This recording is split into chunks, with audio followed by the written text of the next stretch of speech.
ሰላም ሰላም ውድ ከዕለታት አንድ ቀን ቻናል ተከታታዮቼ እንዴት ናችሁልኝ? ሁሉ አማን? እኔ በጣም ደህና ነኝ።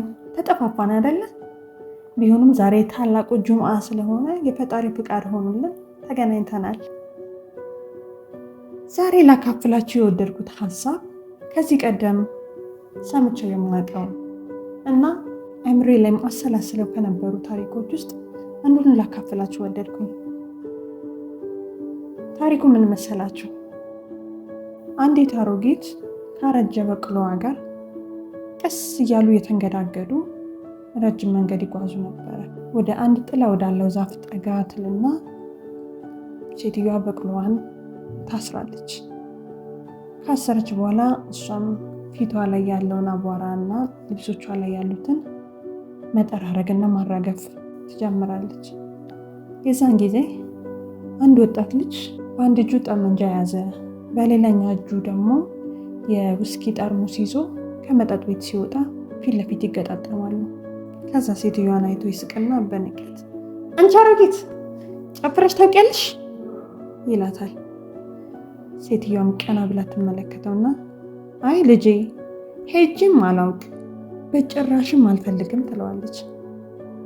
ይሄን ወጣቱ የያዘውን ጠመንጃ ያነግትና እየሳቀ በእንግዲያውስ ጥሩ፣ አንቺ በስባሳ አሮጊት አሁን መደነስ ትጀምሪያለሽ ብሎ የሴትዮዋ እግር ስር መተኮስ ይጀምራል።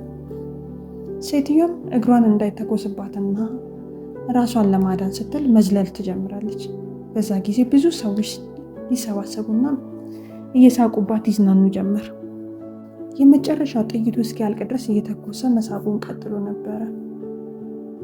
ከዛ ጥይቱ ሲያልቅበት ሽጉጡን ይዞ ተመልሶ ወደ መጠጥ ቤት ሊሄድ ፊቱን ሲያዞር አሮጊቷም ሴትዮ በበቅሎዋ ላይ ከጫነቻቸው ጭነቶች ውስጥ የሆነ ነገር መዘዝ አደረገች።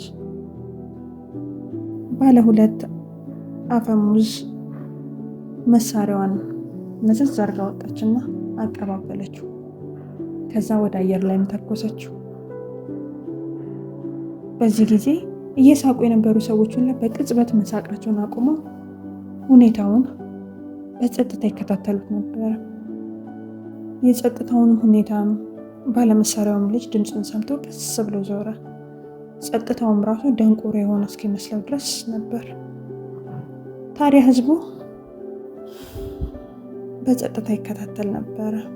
የሴትዮዋ ባለ ሁለት አፈሙዝ በእጇ ላይ ምንም አይንቀጠቀጥም ነበር። ከዛ ሴትዮዋ በተራዋ አንተ ልጅ የበቅሎ ቂጥ ስመህ ታውቃለህ አለችው። ባለጠመንጃው ወጣት ግን ዋጥ አደረገና ትንፋሹን አይ ማማ ስሜ አላውቅም፣ ግን ሁልጊዜ ፈልግ ነበር አላት።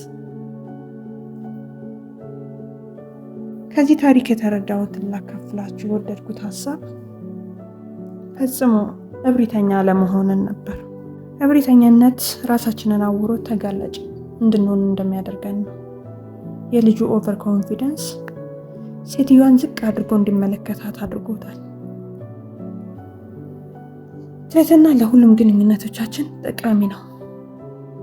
ጤናማ የሆነ ትህትና ካላስፈላጊ ግጭቶች ይጠብቀናል እና አክብሮትም ያስገኛልናል።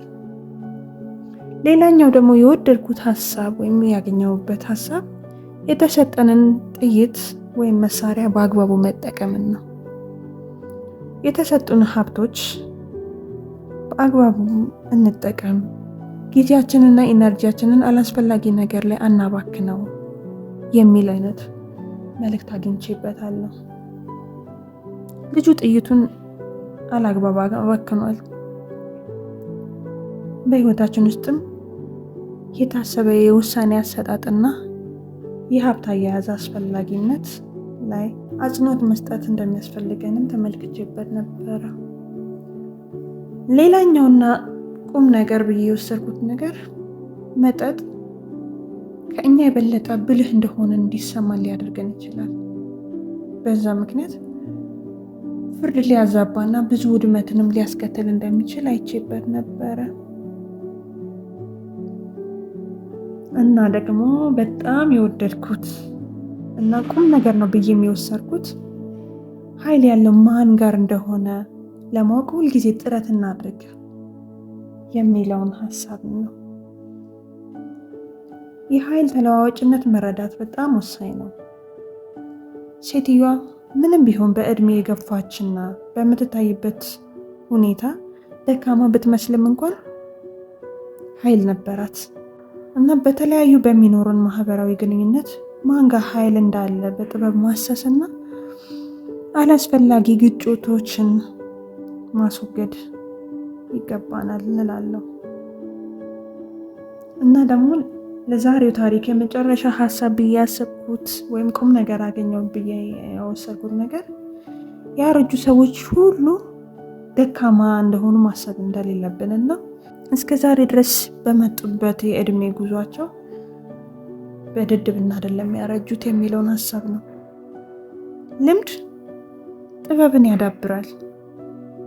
ሴትዮዋ ሁኔታውን ለማስተናገድ የተጠቀመችበት ብልህነት የህይወት ትምህርቷን አሳይቶናል። ይህ ትምህርት በእድሜ ለገፉ ሰዎች አክብሮት እንድናሳይ የሚያበረታታ ከመሆኑም በላይ ብዙ የህይወት ተሞክሮቻቸው በጥበብ የተሞሉ መሆናቸውንም ያሳያል እና ሀሳቤን ጠቅለል አድርጌ ለማካፈል ያክል አስፈላጊ ሴቶችን እንደ ትህትና፣ አርቆ ሀሳቢነትን፣ ጨዋነትን፣ የኃይል ተለዋዋጭነትን